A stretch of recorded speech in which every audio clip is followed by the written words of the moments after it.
Protégé par le manteau de la nuit, un véhicule avance à vive allure en direction de la zone de front.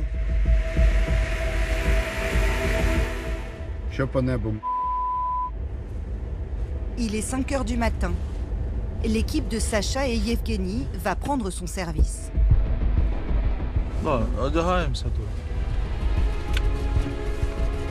Le secteur est particulièrement dangereux.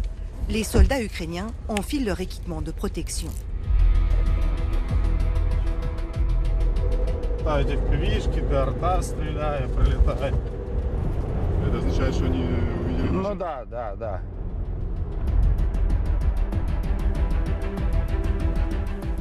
Leur position ne se trouve qu'à 3 km d'un village que l'armée russe vient de reconquérir avec l'aide de ses nouveaux alliés, des soldats venus de Corée du Nord. Прямо и упретесь в подвал. Проходите, заходите, не стойте.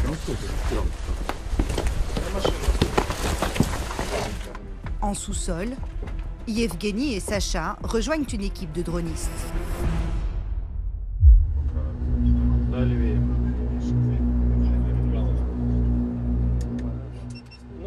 Oui, on devine qu'ils sont nord-coréens quand on voit les vidéos de drones. On peut distinguer qu'ils ont les yeux bridés. Là, c'est un déplacement suspect qui a été repéré. Une fourgonnette se dirige vers la ligne de front. Elle transporte vraisemblablement des soldats, russes ou nord-coréens. Les ennemis sont en train de faire des relèves. On va tout faire pour interrompre ça. Le pilote commande un drone d'attaque qui doit détruire sa cible. Увидели. Меня влево утягивают. Влево тянет? Да. Справа идет на тебя? Ветер, не могу быстро сесть. Он поедет сейчас.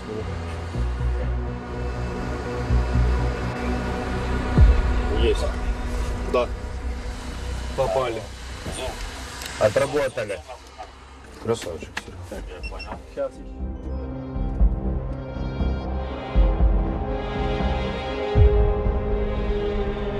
Le lieutenant Yevgeny et son équipe de dronistes sont arrivés dans la région en septembre dernier. Au fil des semaines, ils ont vu apparaître sur le terrain ce nouvel adversaire. Nous avons rencontré les Nord-Coréens pour la première fois entre le 5 et le 7 décembre, lors de l'assaut sur un village voisin.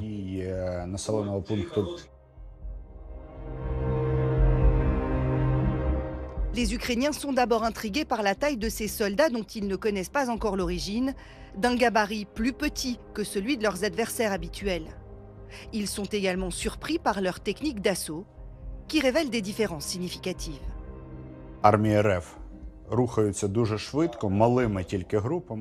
Les soldats russes se déplacent généralement rapidement, en petits groupes, courant d'une ligne d'arbres ou d'un bâtiment à un autre, à un rythme soutenu. Ce qui les rend difficiles à cibler avec des drones FPV ou de l'artillerie. En revanche, les Nord-Coréens avançaient lentement et en grands groupes. Cela ressemblait à des scènes de films sur la Seconde Guerre mondiale.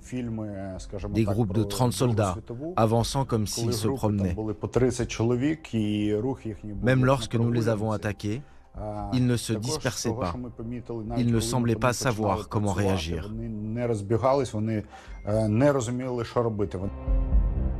Qui sont ces soldats qui essuient de lourdes pertes depuis leur arrivée sur le territoire russe? Pourquoi Vladimir Poutine a-t-il fait appel à eux? Et quel impact cela peut-il avoir sur l'avenir de la guerre?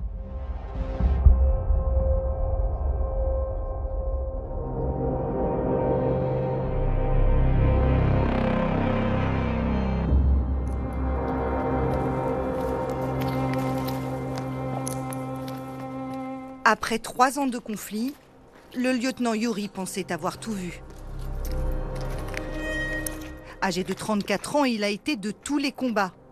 Il a notamment participé en août dernier à la percée qui a permis à l'armée ukrainienne de s'emparer d'une partie du territoire russe dans la région de Koursk.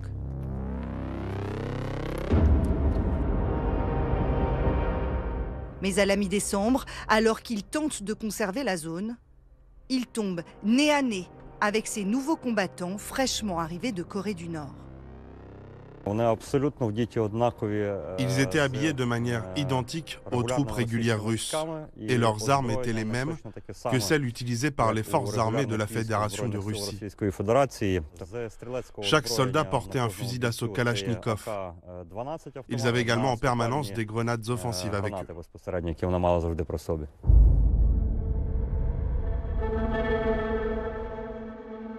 Dans un conflit où les deux camps sont usés, l'arrivée de ces nouveaux soldats permet à la Russie de lancer sa contre-attaque dans la région de Koursk.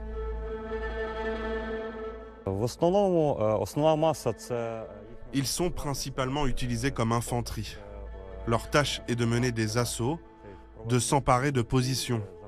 Puis les troupes régulières russes les suivent pour sécuriser ces positions et exploiter les opportunités, là où elles parviennent, à trouver des failles dans nos défenses.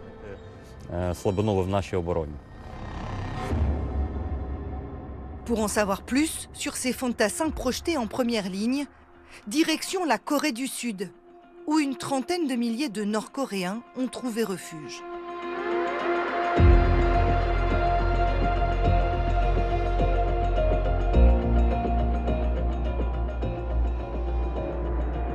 Jong Han-eul a déserté en 2012. Il a accepté de nous rencontrer à la frontière avec la Corée du Nord. Il y a 12 ans, je vivais aussi comme ça là-bas. Mais ça me touche toujours autant de voir la Corée du Nord quand je viens ici. Il était garde-frontière dans l'armée. C'est l'un des rares à avoir eu le courage de traverser cette zone frontalière alors qu'il était en service. Un jour où j'étais de garde, je me suis enfui. J'ai risqué ma vie et les soldats nord-coréens m'ont repéré et m'ont tiré dessus.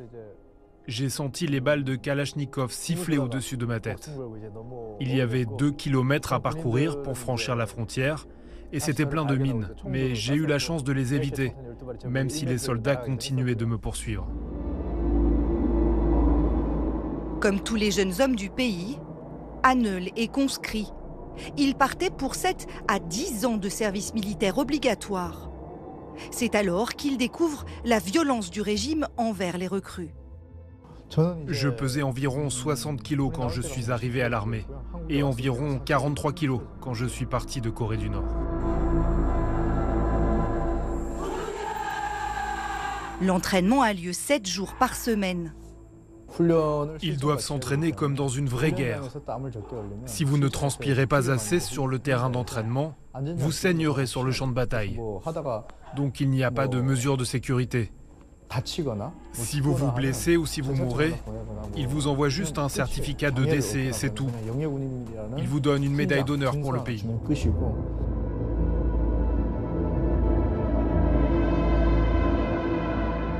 Son propre cousin est mort à l'entraînement, dans l'indifférence générale. Il ne se soucie pas vraiment des droits de l'homme, ou de quoi que ce soit d'autre d'ailleurs.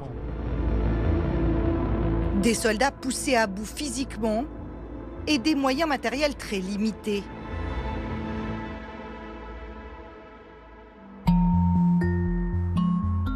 Ryo Sang-yoon a fui dans les mêmes circonstances en 2019 et il confirme les conditions d'entraînement rudimentaires.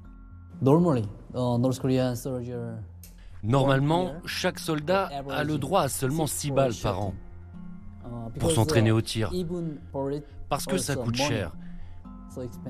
Ils disent qu'une balle, c'est égal à un poulet. Donc on s'entraîne sans munitions, en imitant le bruit de la balle, pour faire semblant de tirer.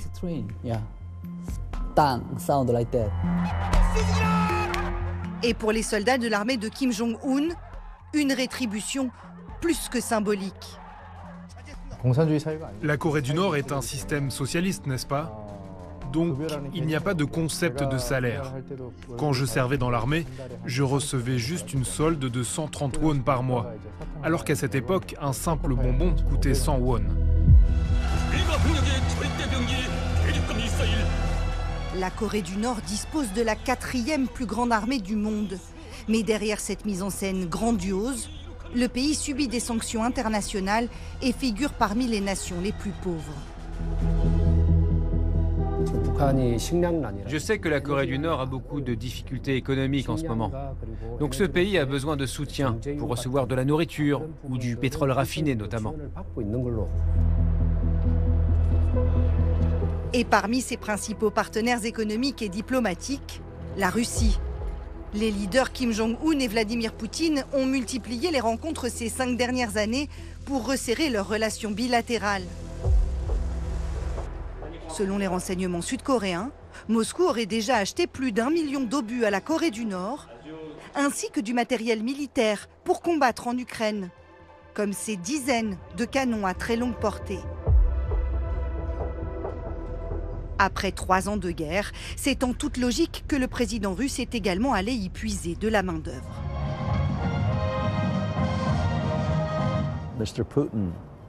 Poutine a tellement utilisé de soldats qu'il a besoin d'en trouver d'autres.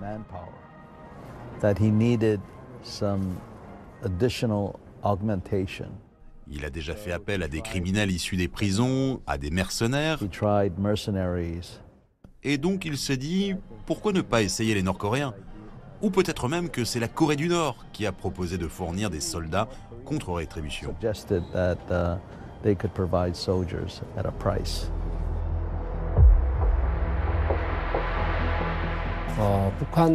Pour chaque soldat nord-coréen, la Russie verse à Pyongyang 2000 $ par mois.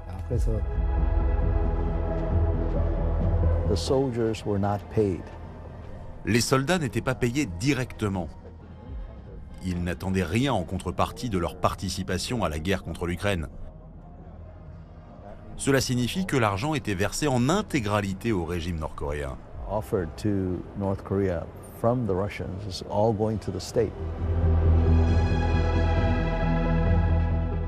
Mais à ce tarif, Vladimir Poutine peut piocher dans une unité d'élite de l'armée nord-coréenne, dont environ 10 000 soldats auraient été mobilisés. Les Storm Corps constituent une force de réserve stratégique au sein de l'armée nord-coréenne. Ils ont estimé qu'ils avaient les qualités nécessaires pour être envoyés en Russie et pour obtenir des résultats sur le terrain, donc ils les ont choisis.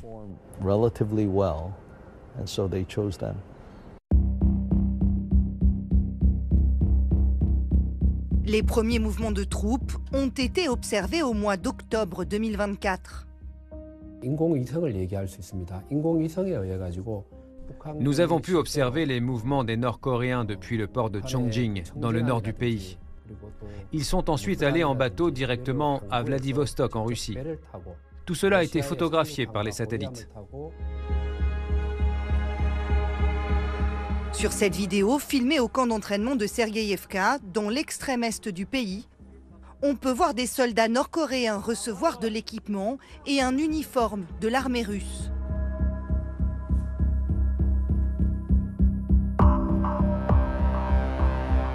Les recrues vont ensuite passer presque une semaine en train pour traverser l'intégralité du pays.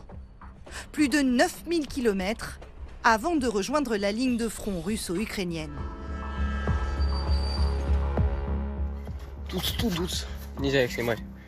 Mais leur arrivée en Russie crée des étincelles. Celui qui filme se moque des recrues de Pyongyang. Le rapport entre les soldats russes et nord-coréens ne tombe pas sous le sens.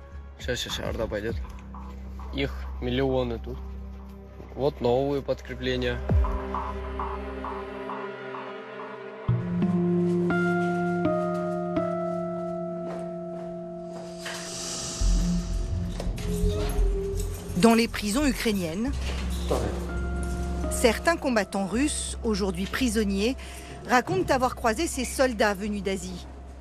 Des détenus qui évoquent des difficultés de communication avec ces militaires qui débarquent dans un pays étranger sans interprète. La barrière linguistique est un gros problème. Un mauvais geste ou un signe, et ils peuvent sortir une grenade et montrer qu'ils sont sur le point de la dégoupiller.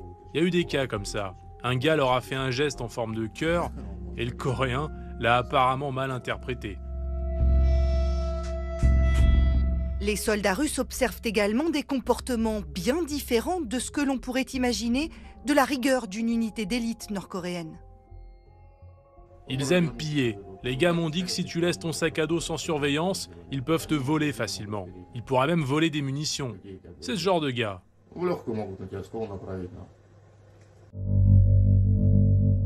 Des gars dont le comportement déroutant a aussi des conséquences sur l'armée ukrainienne,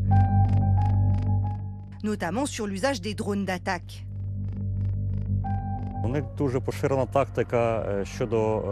Ils utilisent souvent la technique de l'appât pour attirer le drone.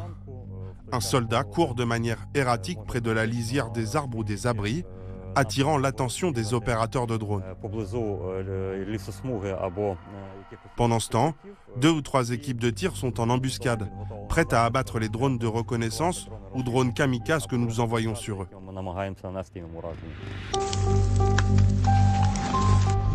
Une méthode imaginée de façon presque enfantine dans des calepins retrouvés sur les corps des victimes.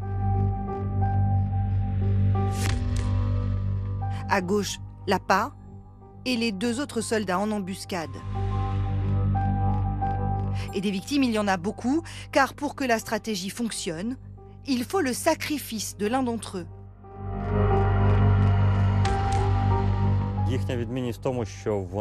Ce qui les distingue, c'est leur engagement absolu à accomplir leur mission, quelle que soit leur perte ou le nombre de blessés et de tués. Leur approche est simple, les ordres sont exécutés à tout prix. Un sacrifice poussé à l'extrême, qui va même jusqu'au suicide. Ils sont endoctrinés. On leur dit que s'ils se font arrêter, ils se feront affreusement torturer et que donc c'est mieux de se suicider. Pour s'assurer que les soldats obéissent aux ordres, les autorités nord-coréennes conditionnent leurs troupes. Song-Yun se souvient ainsi des paroles de cet hymne militaire qu'on lui faisait chanter à l'armée. 한 발은 배신자를 쏘고 마지막 한 발은 나에게 쏘리라.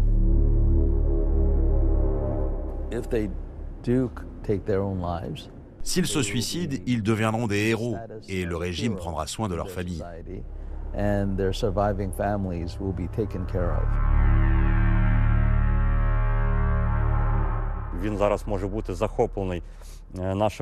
Ils se font exploser eux-mêmes si la capture est imminente. Cela se fait souvent de la même manière. Ils retirent la goupille d'une grenade et la placent près de leur tête.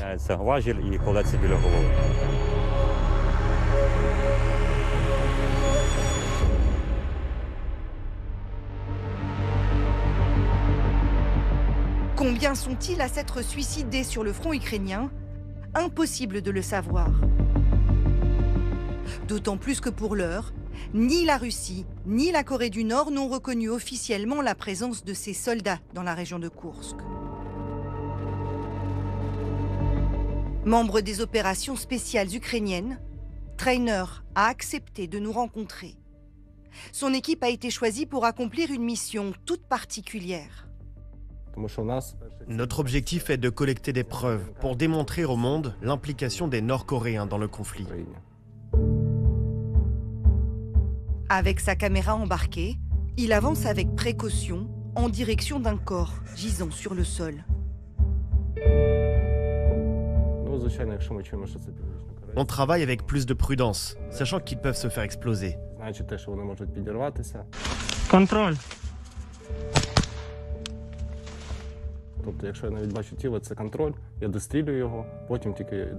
On tire d'abord sur les corps pour s'assurer qu'ils ne représentent plus de danger avant de les fouiller.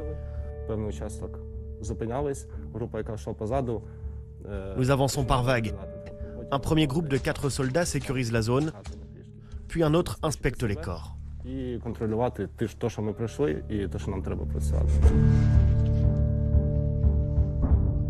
Dans leurs affaires, Trainer retrouve des passeports d'identité militaire édités par Moscou avec de fausses identités russes. La Russie essaie de cacher leur présence en leur attribuant de faux documents.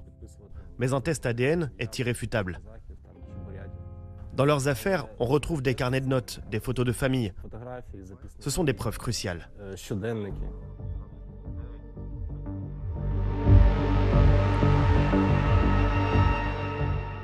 Des éléments que les Ukrainiens veulent utiliser pour mobiliser la communauté internationale en leur faveur. Ces éléments sont nécessaires pour montrer qu'une autre nation que la Russie nous fait la guerre. Cela va permettre au monde entier de comprendre que les sanctions n'arrêtent pas Poutine. Cela démontre aussi que l'Ukraine est capable de se défendre, mais qu'elle a besoin d'armes et de soutien.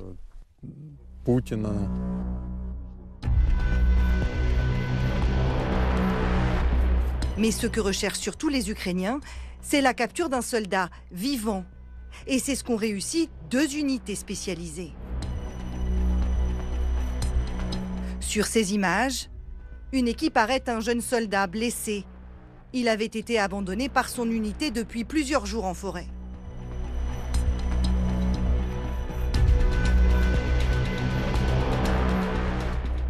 Dans ces vidéos, tournées dans une prison de Kiev et largement diffusées sur les réseaux sociaux, les autorités ukrainiennes mettent un point d'honneur à montrer que ces Nord-Coréens sont bien traités.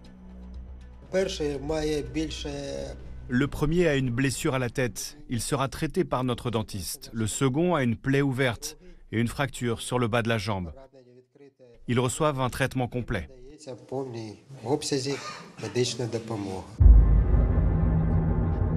Mais l'interrogatoire de ces prisonniers, effectué par les services secrets ukrainiens, va révéler une cruelle réalité. Le regard perdu, ce jeune homme affirme qu'il ne savait pas qu'il participait à une guerre contre l'Ukraine.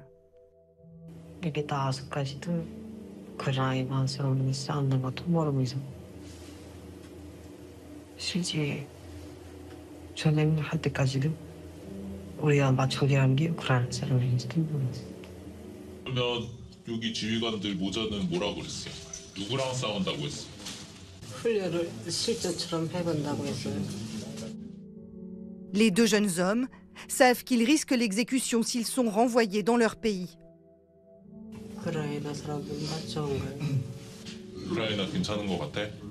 여긴 좋아. 여기서 살고 싶어. En attendant d'être fixé sur son sort, le jeune homme de 19 ans a réclamé à ses geôliers de pouvoir regarder des films sud-coréens, des comédies romantiques.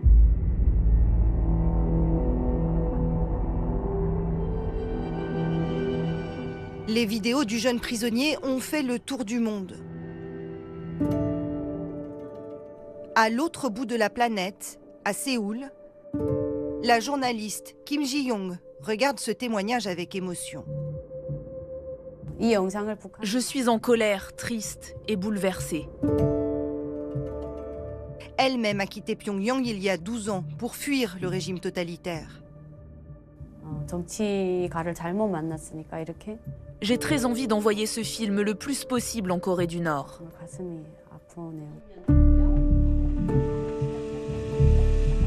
Elle tente de lutter contre la désinformation nord-coréenne. Chaque jour, elle enregistre 2 flash infos qu'elle diffuse par-delà la frontière. Et maintenant, les nouvelles suivantes. Les renseignements sud-coréens ont estimé à 3000 le nombre de Nord-Coréens blessés ou tués parmi ceux déployés en Ukraine.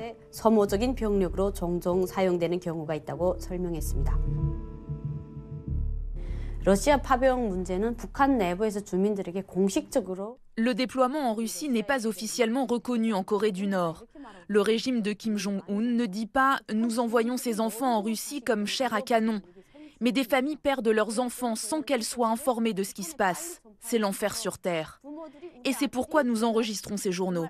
Parce que nous devons faire connaître cette information le plus vite possible, pour que les parents sachent que le fils qu'ils ont élevé est en train d'être tué par le régime de Kim Jong-un. Elle-même a fait défection en écoutant cette radio en Corée du Nord et elle espère en convaincre beaucoup de fuir avant d'être mobilisée.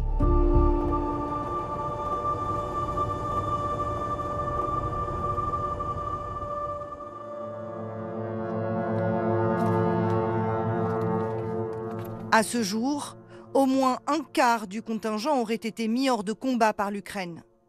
Un coût humain important pour le régime de Pyongyang, qui envisagerait tout de même de déployer de nouveaux renforts d'ici le mois de mars. Du coup, ils vont obtenir de l'argent, de la nourriture, du carburant, mais surtout de l'expérience militaire, ce qui permettra à la Corée du Nord de s'améliorer dans la fabrication d'armes.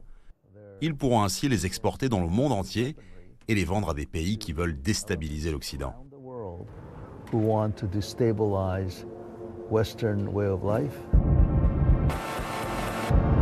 Pyongyang pourrait même obtenir encore plus de la Russie. La Corée du Nord a développé un certain nombre d'armes nucléaires grâce à l'uranium hautement enrichi ou au plutonium. Une dizaine de têtes ou plus. Mais elle n'a pas la bonne technologie pour les projeter avec des missiles balistiques. Donc si la Russie leur transfère cette technologie, alors la Corée du Nord en sera enfin capable.